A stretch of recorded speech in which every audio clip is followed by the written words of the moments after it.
Hello, everybody, and welcome to the Heroes Mindset podcast. Today, I have on Katie Shepard and Bobbie Saccone, and you guys are really, really interesting. I'm very excited to have you on. You guys are nutritionists at Indiana University, and I would love to see you guys introduce yourselves. All right, well, I'll go first. My name is Katie Shepard. I'm a registered dietitian nutritionist at the Student Health Center. And our roles at the university, we provide one-on-one nutrition counseling if a student has any kind of concern or even just wants to come in for a wellness appointment just to talk about healthy eating. We're here for students. And then we also provide a lot of nutrition outreach on campus to different groups. And, of course, now with COVID, that's all been virtual, but that's what we do. Great. And I'm Bobbie Saccone, and I've been at IU for a long time now. I'm going to count up the years. I think I'm approaching year 15. Wow. And I love it. It's been a new job every year. There's always something new in the world of nutrition. So like as Katie said, we do one-on-one nutrition counseling, and we do campus outreach on various topics in various venues. And I also do some management of our health and wellness department. We have other great services up there. We have health coaching, and we have tobacco and vape cessation and sexual health education, and provide a lot of outreach on a lot of general health topics to classrooms and to just the campus community. Yeah, so before I get into the questions, I just want to let everybody know that if you want to contact any of these wonderful ladies by the time that we reach the end of this conversation, there is a link in the description to, we could set it up so that, yeah, like there's going to be a link in the description, you could contact them. But the first question that I really wanted to ask you guys is, you guys have been working directly with people for college students for a while now. And the big question is, what is the state of, college students in terms of their health? Like, how is it bad? What is the general problems you see when you meet people who are struggling or who go and see you? And what are they really struggling with? I can start with that one, Bobbie.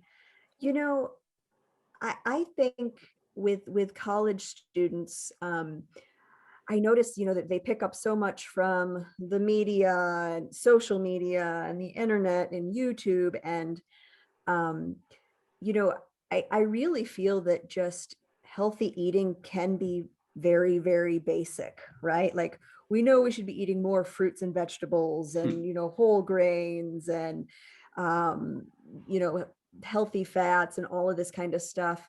And I think sometimes, just with like getting bombarded with information and specifics and um, people take it like down to the nitty gritty too much and make it more complicated than what it really is, and it's like, is this food good or is this food bad? And,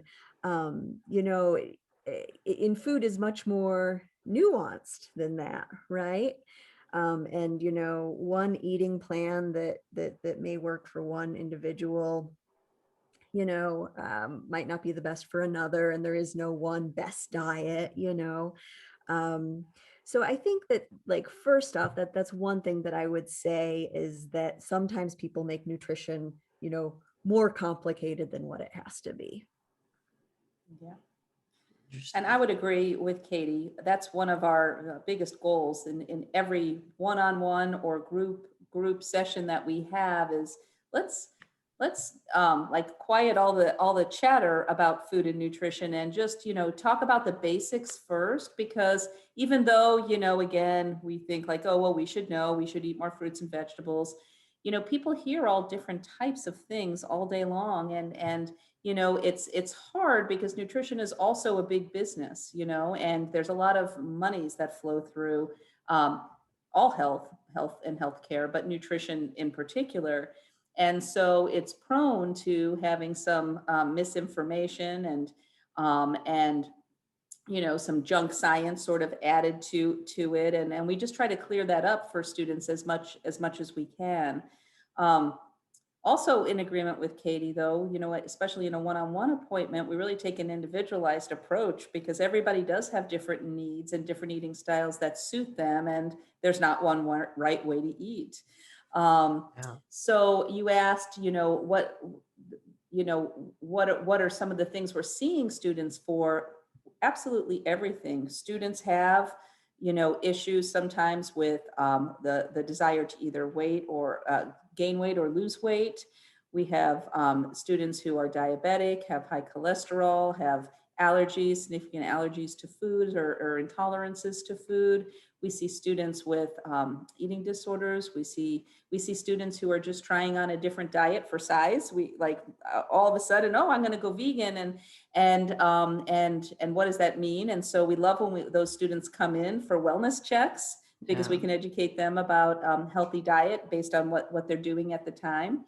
And so there's a lot of reasons why people come in. Sometimes I've taught people just how to cook spaghetti, how to cook a pot of spaghetti on, a face-to-face appointment. You're just pretending. You get the pot, you fill it up with water, you do all Yeah. of those steps. So that's very, very, very varied. So here's a good question that I think you guys both address this, which is really, really interesting. You say that, I honestly figured that I'd get a different answer, right? When I asked what are people coming in, I expected you'd say like all these big weight problems and people can't control themselves when they eat, because that's usually what I see, right? I usually see people who, say that they want to eat, like kale, and then they end up eating like a chocolate bar. But no, you guys say that a big thing that comes along is that there's too much chatter, right? Too much chatter. And that seems really interesting. So what do you think, would you say, is like the big misconceptions? What do you think are the biggest misconceptions of people who come in and say, maybe this is what I think is healthy, maybe this is what I think is healthy, when really that's not it? Well, I think to start off, a lot of people think that just eating a plate of kale is healthy, right? Um, and I think both Bobbie and I take the approach of food is fuel, right? And Yeah. they might be not taking the right approach in that the kale should be the side, and then you need some protein, you need some complex carbohydrate, you need dietary fat, you need to fill your plate. And yeah, kale can be a part of that, or broccoli or carrots, or whatever. But I mean, I guess what I'm getting at here is just you know I think it's less about a lack of willpower and more about people having the wrong idea of what healthy is, and then being too restrictive, and then overcompensating. Right. Interesting.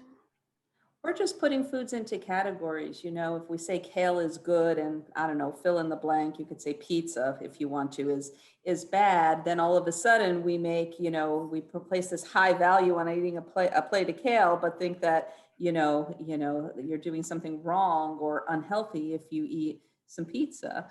And so what we generally do is we just normalize all food, because really one of the slogans of nutrition is that all foods really can fit into your diet. So Nick, if you love pizza and you want to eat pizza every single week, good. Let's fit that into your your personal way of doing things and plan for the week, because your diet isn't just the one food that you eat, it's the combination of all of the foods that you eat over time.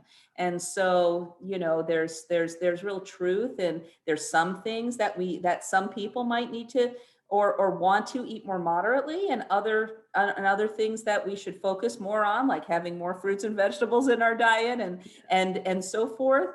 And a lot of times we're just really talking to students about, how do you find that balance? How do you then find the foods that are going to achieve that type of balance, right? Based on your preferences too, because the number one reason why people go for certain foods is taste, and Yeah. we can't say that's not important. It is important.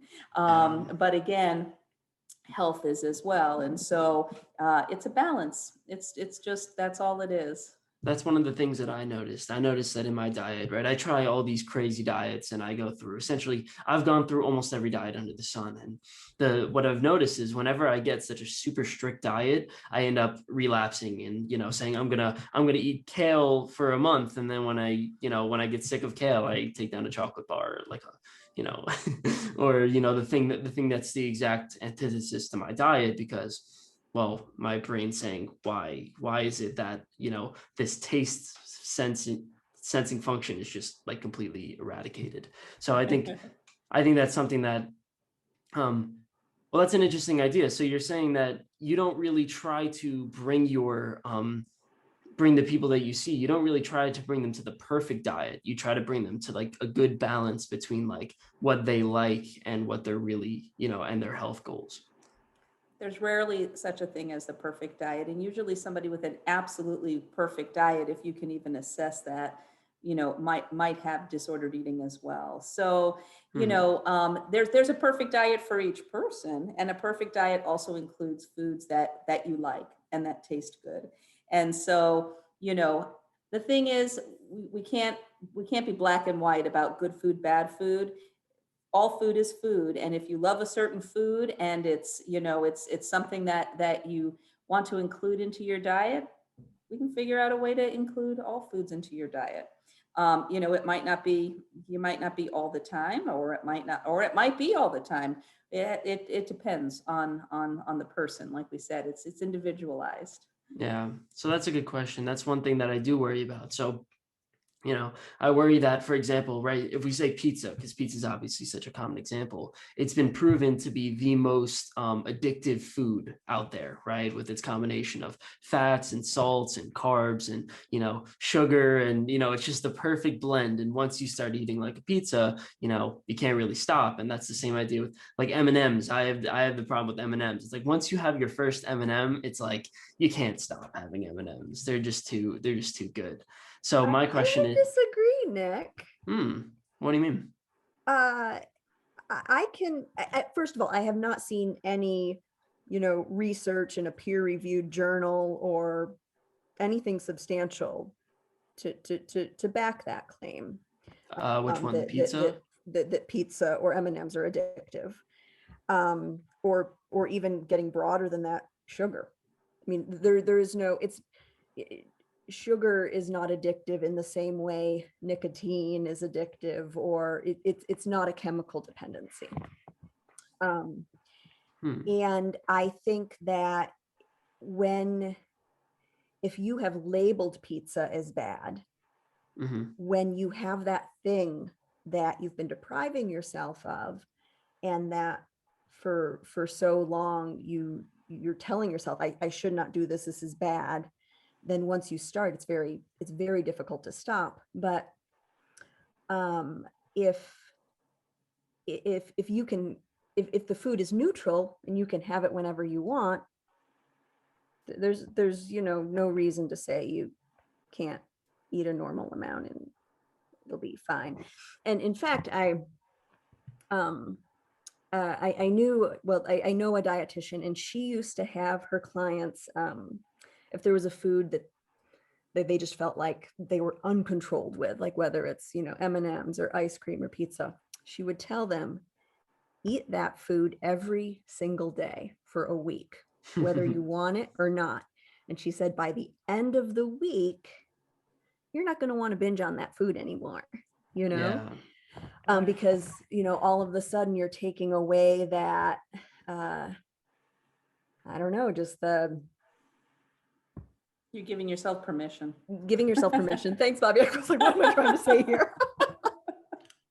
That's interesting. Yeah. So I've spent a lot of time mulling through studies, right? And yeah, one of the studies that I found is that sugar has an addictive element to it. Like they actually showed rats. They gave rats the option. They're like, do you want to go for sugar, right? They gave them like sugar water, and then they gave them like cocaine water, and the rats actually went for the sugar, surprisingly, which was a little bit scary. But well, the thing to worry about is like,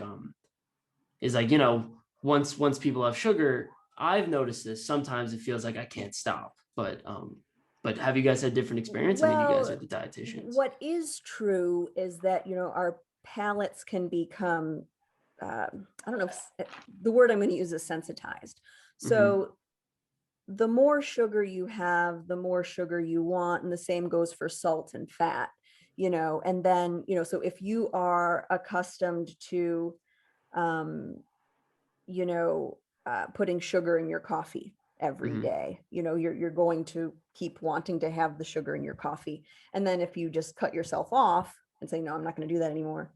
And then, you do taste something sweet. It's like, oh, this tastes so sweet because I haven't been having sweet things for a while.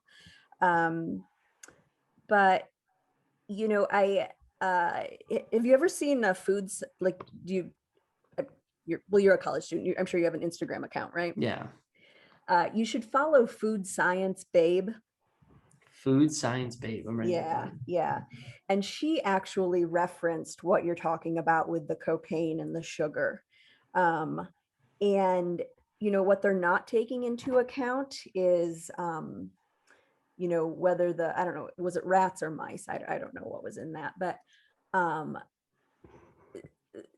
there was something else involved that like didn't make like the media headline, and that even though they were consuming this sugar water, I think like their food intake was reduced or something, like, Mm. so overall, like the calories were not So they were in going, excess. Yeah, yeah, they weren't going for pleasure. They were going for some sort of, hunger motive.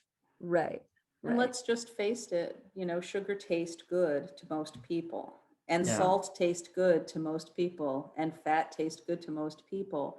So again, we're going for foods that taste good a lot of times. And, Katie's absolutely right in that, we become sensitized to it, so that, if you're used to drinking soda, drinking seltzer is going to feel terrible at first Yeah. because you're going to miss the sugar. But you can try this experiment on yourself and pick any one of those three: sugar, salt, or fat, and just really reduce it for a while. And then all of a sudden, things that were just, good, but, certainly not offensive to you in any way, taste over the top sweet or over the top salty. Hmm. And it's a good exercise to do. And it's good, you can almost think of sugar too as you would just like caffeine. The more you have, the more you want, the more you need. And you have to sort of titrate yourself down every once in a while when you realize that it's gotten out of hand, right? Yeah. um but um yeah. And then also going back to your pizza story too, thinking about it's sometimes, and I'm not trying to use psychology on you by any means, Nick, because I don't know that much about psychology. But if you tell yourself every time you eat pizza you can't stop eating pizza, and that's like the story, you've already got the ending before you even started in the beginning, because that's the way it goes, that's the way Yeah. it's probably going to go, right? Yeah. And And so I challenge you to eat two, three, four, or half of a pizza and see if you can stop, because I think that you might be able to, if you put your mind to it, or if you try it, maybe having it at a different time, or not allowing yourself to have it for so many weeks because you want to be, good, and then finally you just decide, okay, I'm going for it today.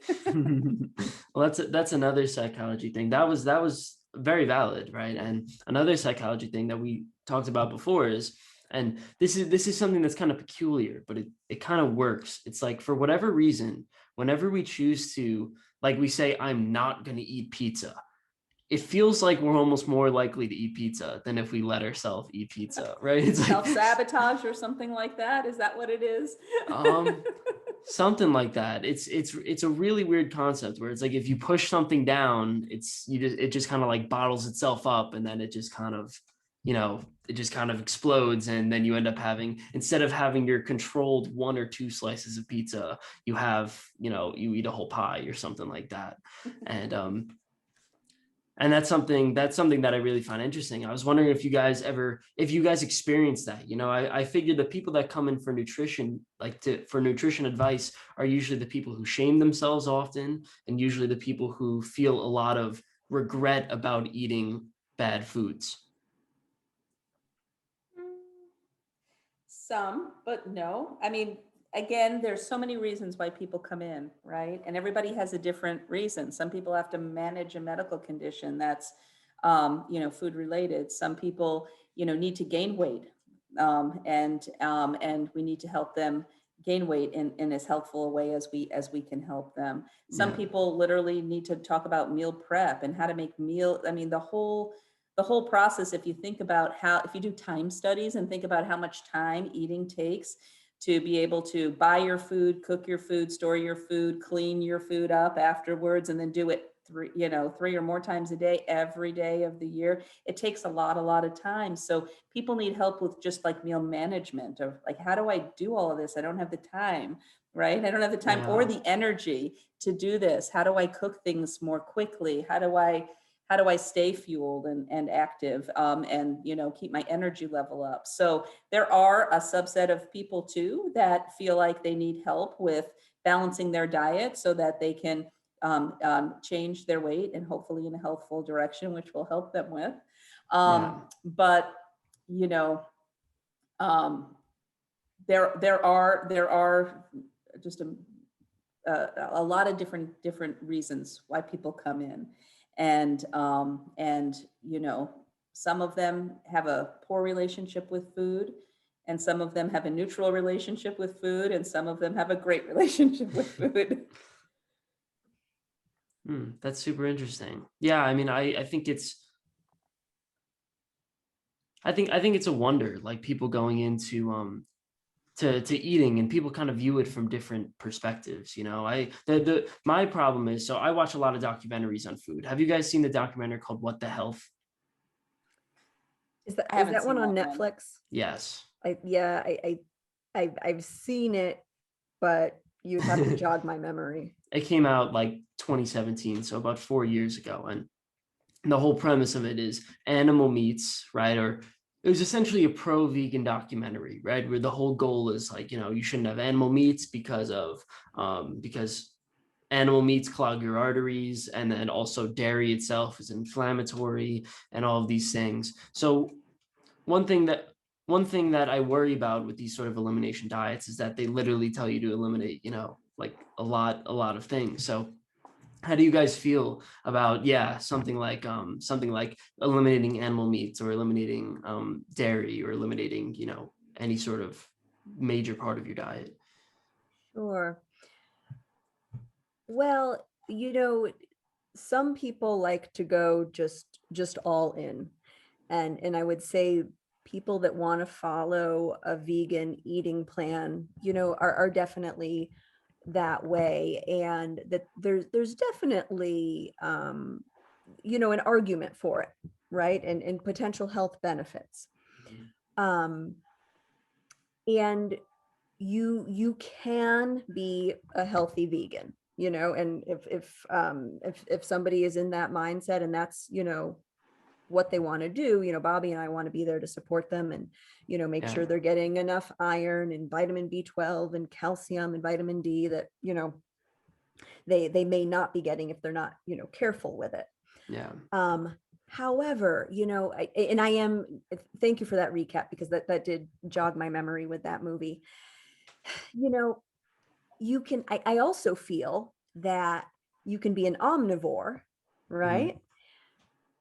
And also do it in a conscientious way for the environment, right?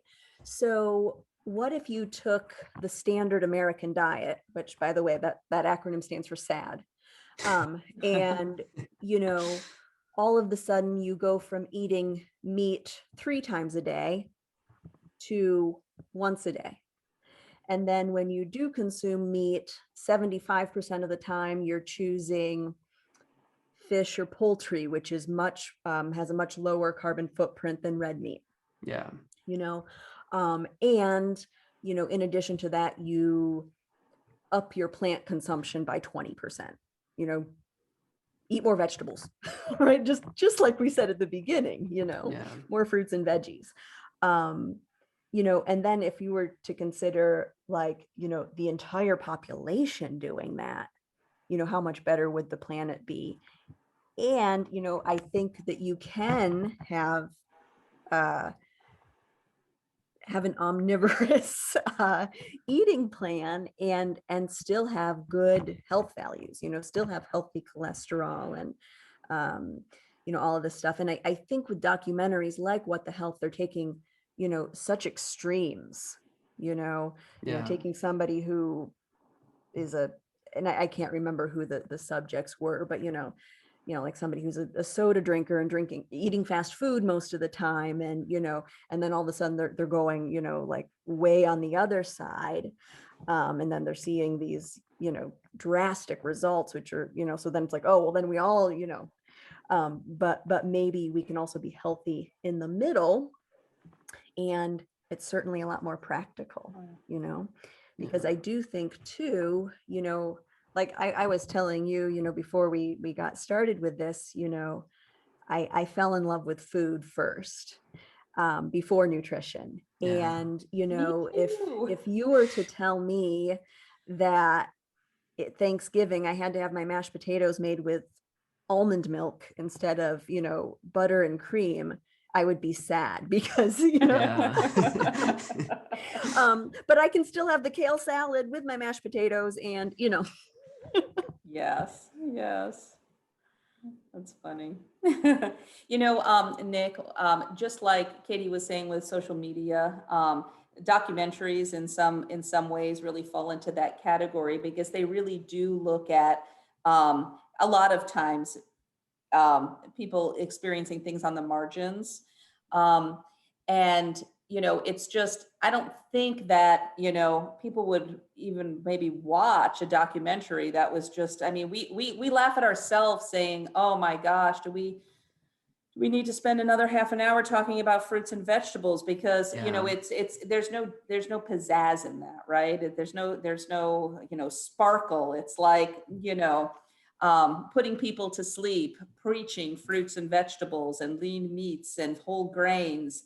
It's not that jazzy.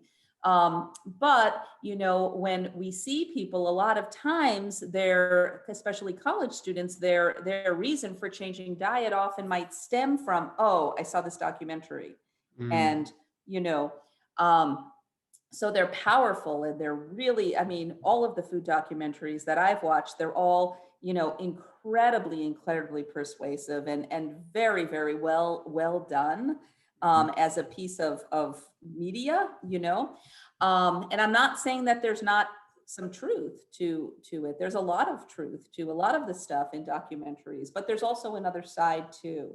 And so documentaries are meant to be biased. That's why they're documentaries, right? Yeah. So it's difficult. And like I was saying in the beginning, we get so many messages about what is the right way to eat without even trying, through social media, through the television, through our parents, through our friends, through anybody really with, somebody once said to me, anybody with a mouth has no has something to say about nutrition and the right way to eat. And that's a lot of people, right? Yeah. Because pretty much everybody has a mouth. And so we get messages all of our lives about what's right and wrong with the way that we eat, right? And then we're left with, here we come into like college, like, okay, now what do I do, right? It's Yeah. all up to me. Now what do I do? I don't have to eat like what the way that my family eats. I don't need to eat the way that my friends eat. You could do anything that you want. College is a time where a lot of people try on different, just to see how they feel. They're feeling foggy, or like they can't focus. It could be in many other reasons. They're not sleeping, they're partying all night, or they're completely very stressed and having trouble managing their stress. But something to try for a lot of people that they'll default to is, oh, let me see if a diet change will help me with that. And Yeah. so, a lot of people do change their diet in college. And then a percentage of those people who do it also because their identity is more associated with a certain type of diet. So people who, like Katie was talking about, are very environmental and very, very conscious and political. There's a lot of politics in food, right? Yeah. And so that might spur on a diet change. It might not have anything to do with, anything that your mind might jump to, like, do they want to change their body weight or body composition, or or any of those types of things. They're doing it for those particular reasons because they identify with a vegan diet or a plant-based diet more so. We have people who are carnivores, not that many, but we do have people who try to follow, paleo type diets and diets that are just more carnivorous. Yeah. And, they have a different association perhaps, or reasons for doing that. Dieting and diet is just what you eat, but dieting is trendy, and you see, things come in and out and then circulate back of fashion, just like you would clothing or other things. Yeah, no, I think it's really, you brought up a great point, and this is something that really killed me. So I watch documentaries, and I watched two back-to-back documentaries. One of them was What the Health, where they said, yeah, you probably shouldn't eat animal meats. Animal meats are really bad for you. Not only are they bad for the environment, but they're unhealthy, all that stuff. And then the documentary I watched before that was that you shouldn't eat any carbs because carbs are really terrible for you. And they They say anything. I know. So then I was left with, I can't have one of the primary food groups, the other primary food groups. The only thing I'm left with is maybe just like fats or something like that. And You want to go ketogenic, don't you, Nick? You oh want to yeah, you want the keto diet then. There's a I diet for everything. well, that's the crazy thing. It's like there's always these camps. I always notice, like, I follow the people like Joe Rogan, and essentially everyone who Joe Rogan has on his podcast are the people who say like carbs aren't very good for you because the way that they turn it to sugar and all that. But then you have the people who say, maybe animal meats aren't good for you. And I I think it's really interesting. So when you guys say you guys should go back to the basics, right? Is that what you mean? Like literally just go with the things that you've known your whole life, not really worry about anything that's extraneous, just worry about the basics. Well, Yeah, well, yeah. I mean, yeah. I not guess if we not had to say, completely, because if I totally went back to, what I grew up with, I'd probably be eating a lot of Kraft macaroni and cheese and Spam, which might not be the best, but Nick, I um think we're saying whole foods, like yeah. eat foods that you can identify, eat foods you know what they are, eat foods that fuel you well, and then keep health as an area of importance, like, I don't know, maybe 80% of the time or 75% of the time, but not 100% of the time, or else you're probably not eating foods that you really enjoy or are cultural or celebratory or things like that.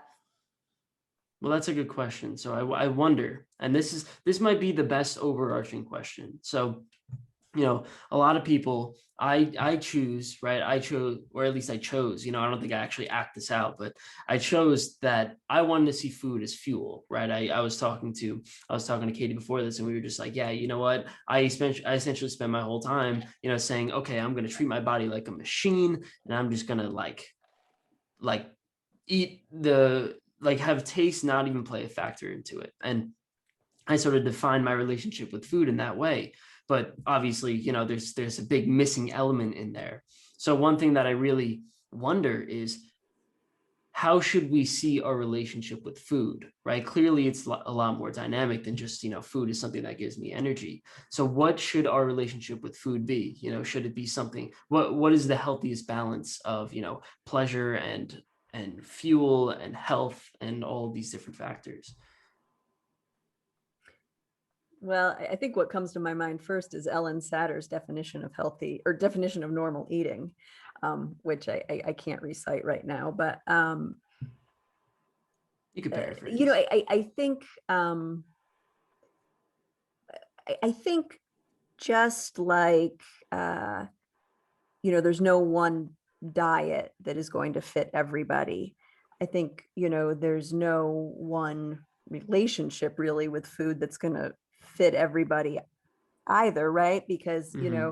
eh, what we were talking about, earlier before we started the podcast, I was mentioning that I'm a foodie, and I just, I want to know every aspect about food. I want to know the cultural value of food, just like somebody who is a sports fanatic is going to, want to know everything about like the statistics with baseball or football, or, like I don't care Yeah. anything about sports, right? So like I'm not going to follow that. I can't even, I I used to go to Super Bowl parties because I was interested in the snacks.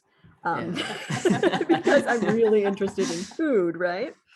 Um, but I think, I think an important thing to think about is how much time are you putting into thinking about food? Because, you know, thinking about food should take up, a certain fraction of your thoughts, right?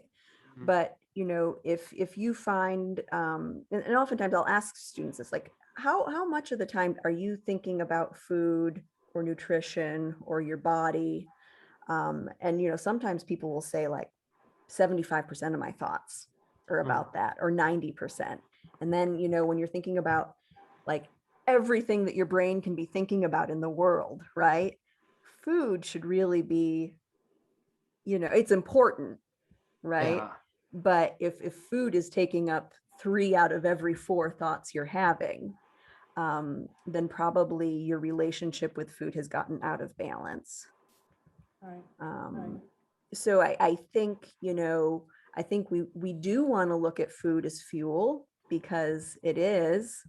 Um, but like you had said earlier, carbs, this person says carbs are bad because carbs are broken down to sugar. Well, yes, they're broken down to glucose, and our Yeah.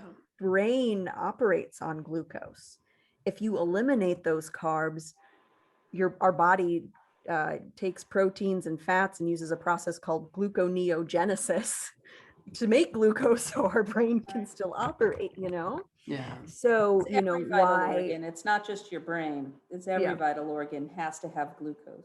right, so why is that a bad thing, um I Yeah, I don't know. see I what you got mean. off on a tangent there. I'm not sure. Yeah, well, tangents are good. It seems like, Nick, you like tangents. And so Yeah. that's good, right? That's really, really good.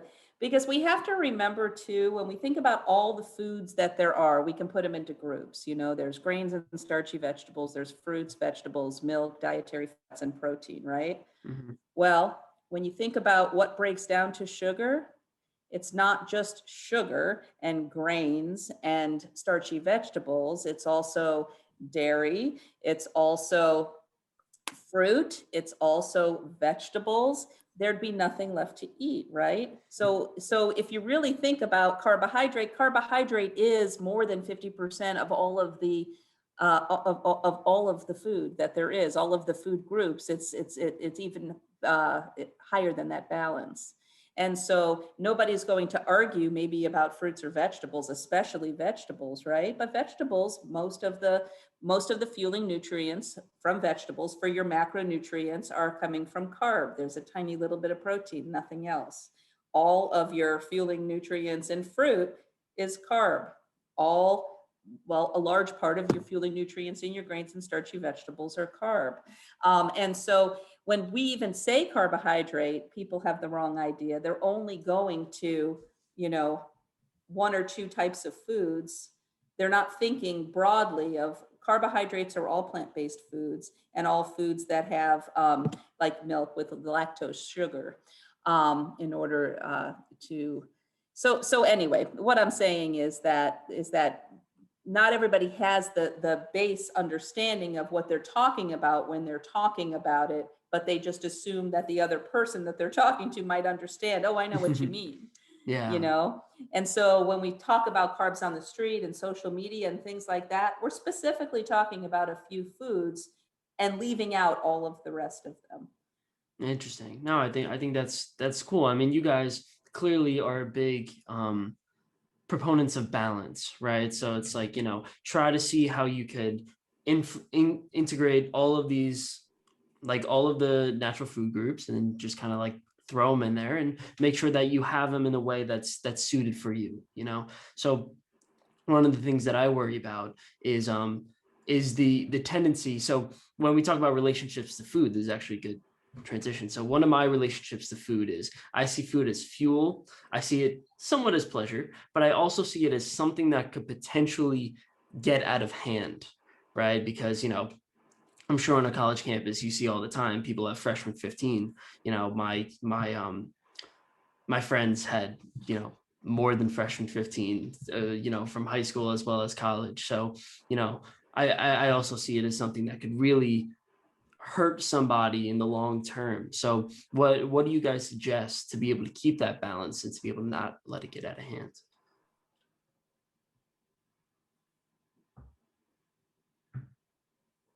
Well, we suggest that they come in for an appointment. That would be one thing, because we can talk with folks about that. And again, sometimes it's perception and not truth. Is it out of hand, or does the person just think it's out of hand, right? And we have to be careful, sort of name dropping certain things that happen, even though it's typical to talk about things like freshman 15. The research says it's actually the freshman 6. And when you really think about that, a lot of people, you feel like, oh, you're done growing by the time you're in high school. Well, that's not really true of all people. We are still growing into our bodies, sometimes into the early 20s. And so weight gain in some ways is just the natural thing that's going to happen and should happen. And so we're not negating the fact that some people need help with their with their nutrition, and have goals that might be related to their weight or their athletic performance or different things like that. But that's what we do, is we help to guide those folks to help them reach their goals. Yeah, so for those people, so I think that's interesting. You say it's freshman 6, not freshman 15. I like that. So, but for those people, yeah, who are definitely, like who, what I notice is they just kind of like, they kind of act on a whim, and they're just kind of like, all right, let me just go out and grab food today. And they're like, I know I shouldn't be grabbing this food, but I'm just going to go and grab it. And I see that a lot with Chipotle for whatever reason. But anyways, um, so what would you say for those people, right? Like what, who are struggling or really worried about gaining weight, and they find themselves losing control. What is your sort of strategy to be able to, help them box in and be able to balance? Hmm. Well, again, I think, make an appointment with one of us, and everybody's story is different. So we can't, put in a box generally what people need to do in order to find that balance. I Yeah, that's a tough one to speak in general terms, because we see students, um, just across the spectrum in so many ways. And Right. um it's just so many different things. Really? Is it that individual? It seems like a lot of answers I get from speaking to nutritionists and dietitians in general is that it's very individual. But I would assume, right, and maybe this is a flawed assumption, that there's some general framework that's recommended, like in psychology, with something as crazy as the mind, there's even some like clear cut things that we kind of understand that, like, okay, if somebody's struggling with this, then kind of give them this. And it's a little cookie cutter in that way. um do you guys have something like that or no? There are definitely recommendations, general recommendations that can be given to people using the plate as a guide, or pyramids as a guide, like in the past. There's Hmm. definitely general recommendations to give to everybody. But I think that because you study psychology too, Nick, you're thinking pretty deeply about this, thinking like, how do you help a person, like, say, oh, I'm not going to do that today, I'm going to do something else. But again, what are their reasons for it? I mean, Chipotle can be a beautiful, healthy meal depending on how you build your bowl, or whatever it is that you get and how it fits into your diet. And is that person just time strapped because it's exam week and needs to go out all the time? Chipotle could be a great choice.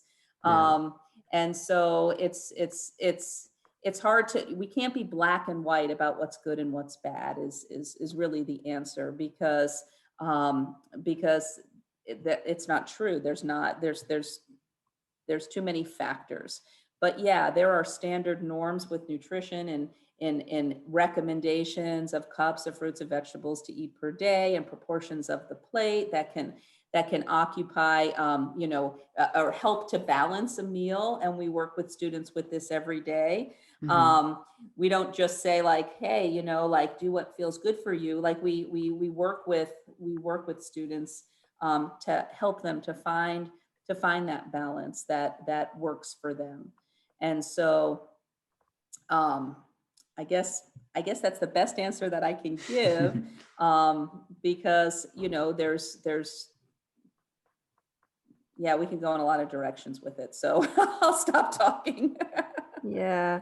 Yeah.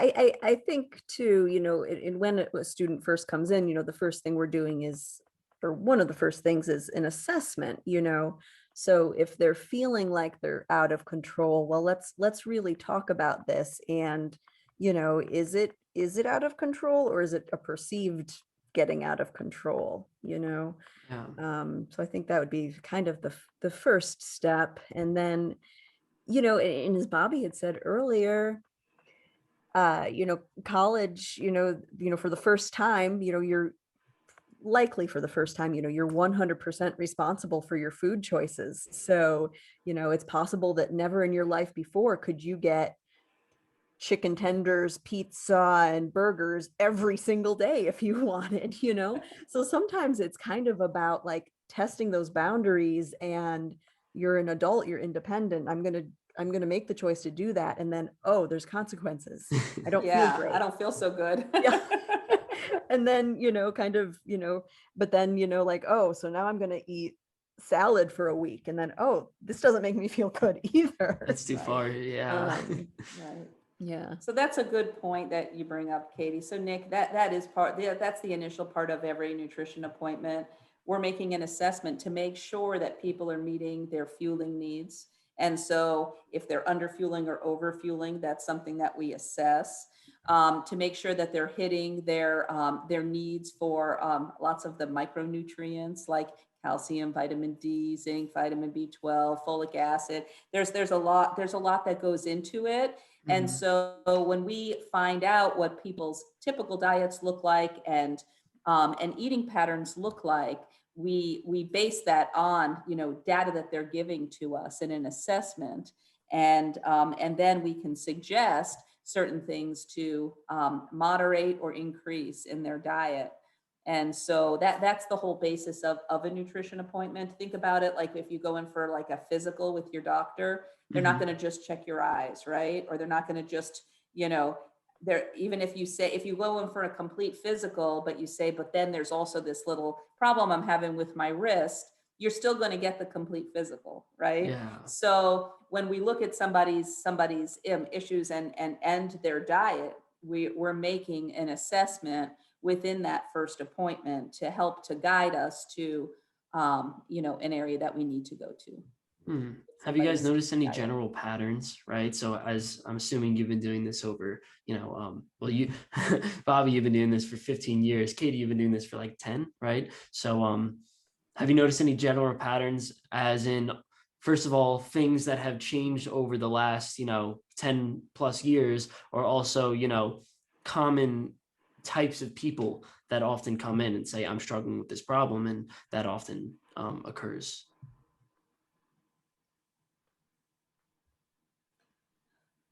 Well, you know what? I think that the people have pretty much stayed the same. There are trends, so we'll see increases in certain people who are like intermittent fasting or going on the ketogenic diet.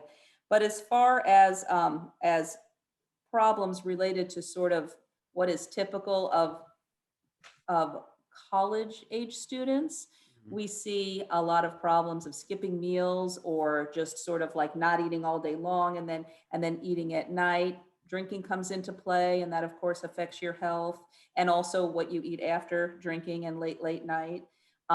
Circadian rhythms are completely messed up in college just because of schedules, and also just because, people are not finding time to eat or prioritizing time to eat, because like I said, eating is not as easy as when you're maybe living at home and getting provided those meals. It's on the table, all you have to do is arrive.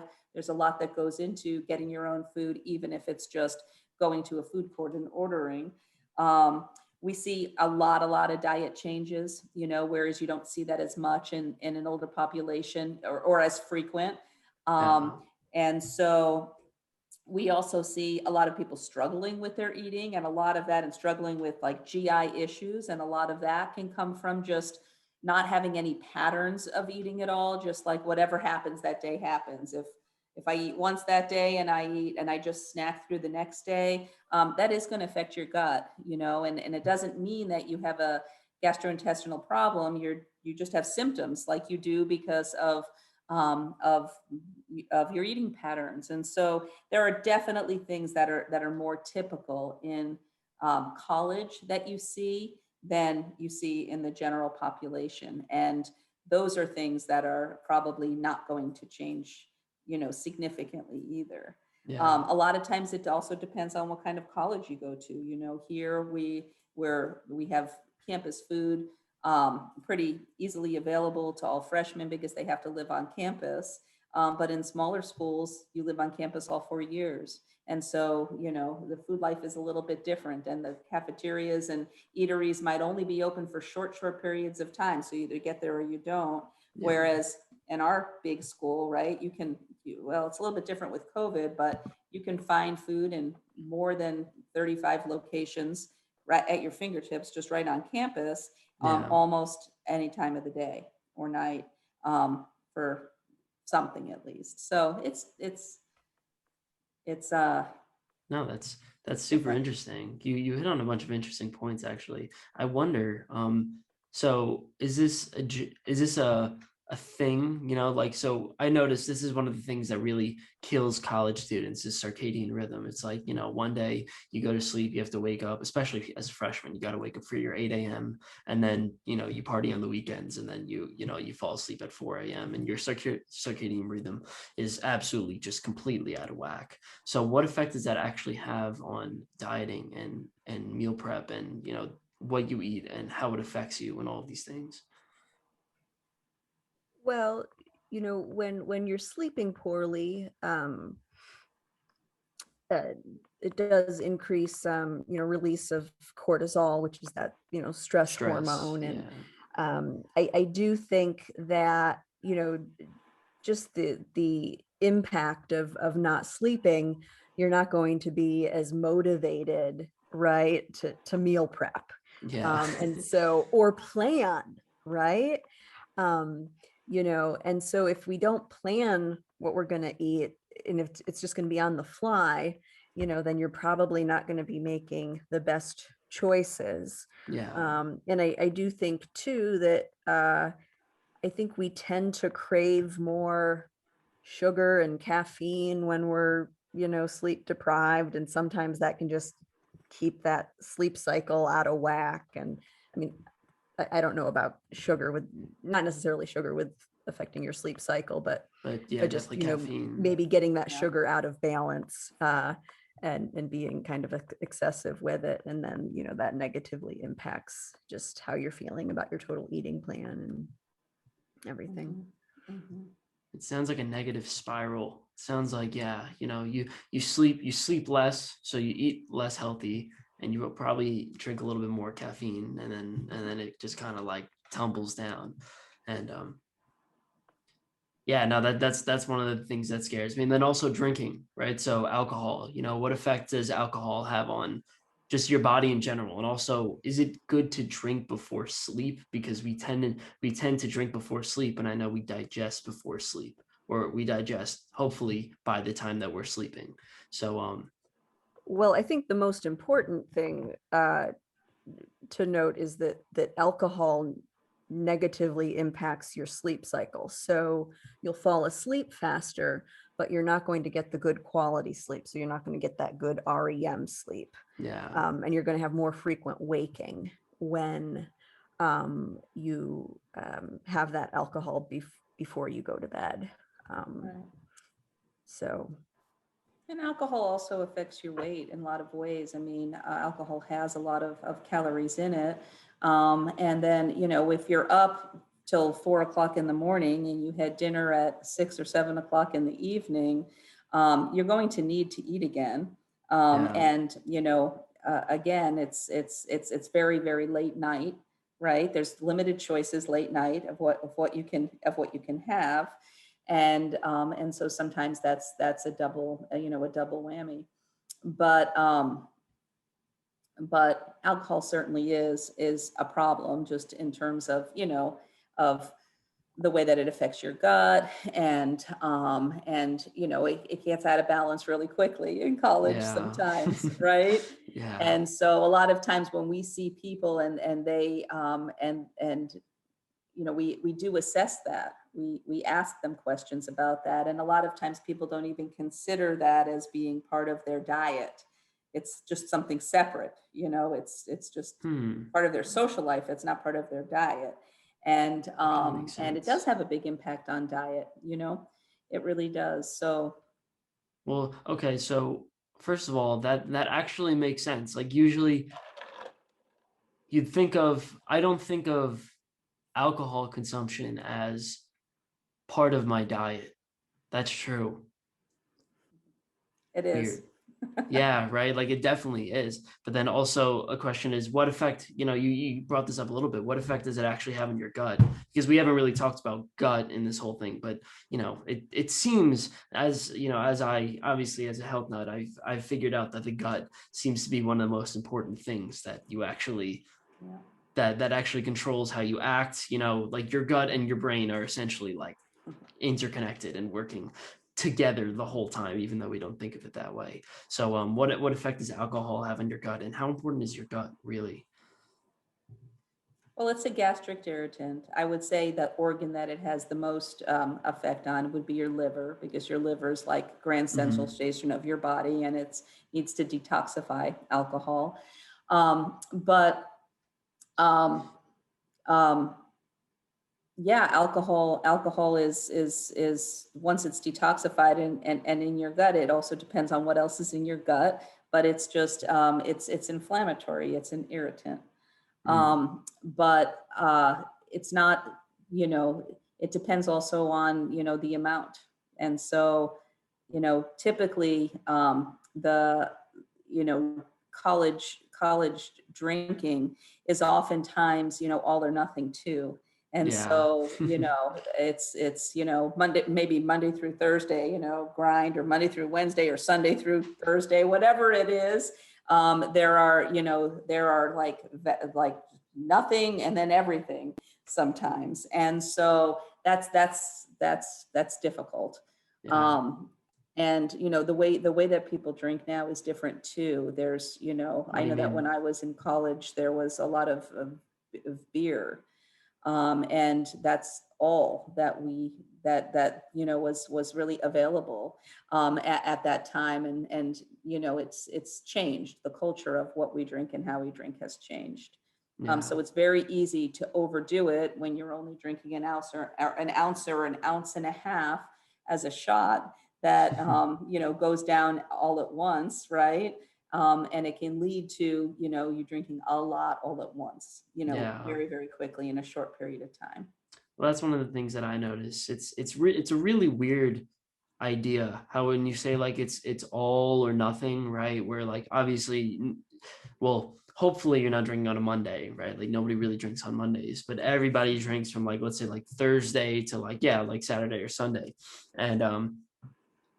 And the question, and here's what I've noticed, right? I've noticed that what happens is you have sort of like someone will drink a lot one night, right? And then they'll wake up the next morning and they won't want to drink the next night because they feel like crap, right? Because obviously, right, alcohol makes you feel like crap. First of all, why does it make you feel like crap? Right? Like why do we drink things that make us feel like crap? And why, yeah, why is it that we don't want to drink the next day? Well, it dehydrates you. So that's a large portion of why you're feeling badly, is that your body's dehydrated. Huh. Um, and I mean, You have a headache, your head is pounding, you can't get anything done. Yeah, so is that due to the fact that it dehydrates you, or is that due to the fact that it's I don't know, like it seems like it's some sort of toxin, right? Like like the way that it affects something, right? Maybe like your liver or whatever, right? I assume that's why people throw up. People throw up because their body says, you are putting this inside of me. Don't put this inside of me. I don't want it. Take it back. It affects every organ of your body. You know, we're just pointing out a few. It's like you can't say, "Oh, it's really really good for your pancreas, but bad for your gallbladder." You know, it's like it affects all of your organs. And so, you know, I don't know how to answer the question about what makes you throw up, but you know, the fact is that, you know, in college there's just, you know, more of a binge drinking cycle than there is in the general population. And so the ramifications, it's harder on your body. You know, it might not feel like you're drinking that much, but you might be drinking a lot for, you know, 6, 8 hours at a time. And that is a lot for a body to handle. So your Mhm. body's, you know, telling you, giving you the answers the next day. Take the day off. This isn't good. You don't feel well. And it's Yeah. every time, right? Every time that you overdo it. So, you know, we're not the best animal species that, you know, listens to our bodies just in general. And Yeah. so, you know, maybe that's why it keeps happening over and over again to some people. But Yeah, we're not the yeah. best learners sometimes.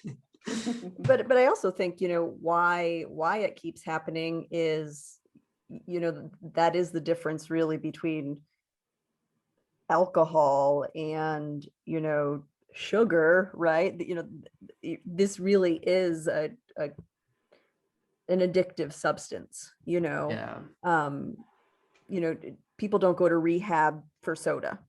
um, and you know, despite the fact that you can become ill and sick but want to do it over again, Yeah. you know, really speaks to the addictive nature of that substance. Right.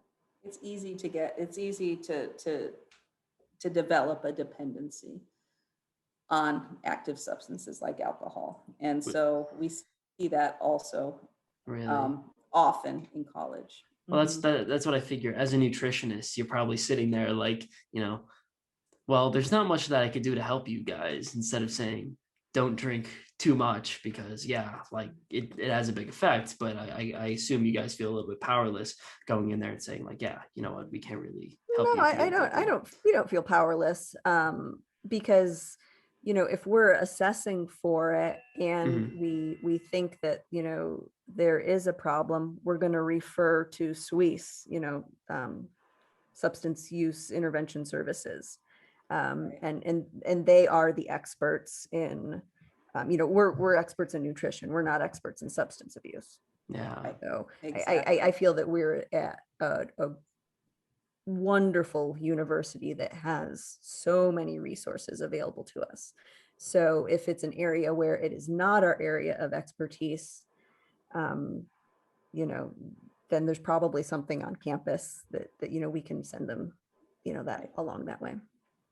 I like that. There's I a think lot of avenues. Right. Well, I think that's a great place to end it. I think you guys, as the final question, I got to ask you guys, how could people get in touch with you, especially people who are Indiana University students, right? Like you guys gave a little bit of an overview, but how can they get in touch with you? I know that you could get a 60-minute free appointment session every semester, if I'm correct. And also, yeah, how can they schedule an appointment?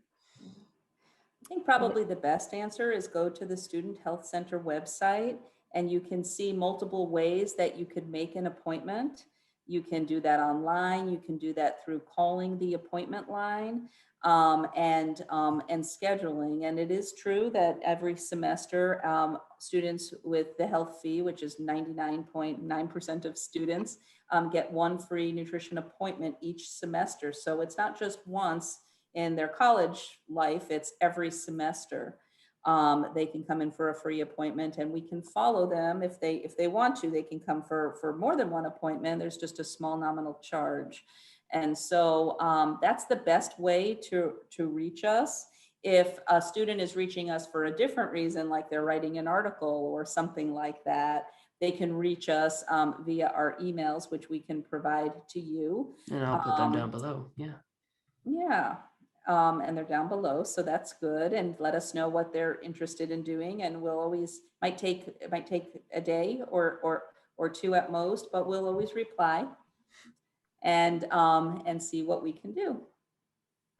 All right. Awesome. Awesome. Thank you guys so much. This was really awesome. Yeah, that is it.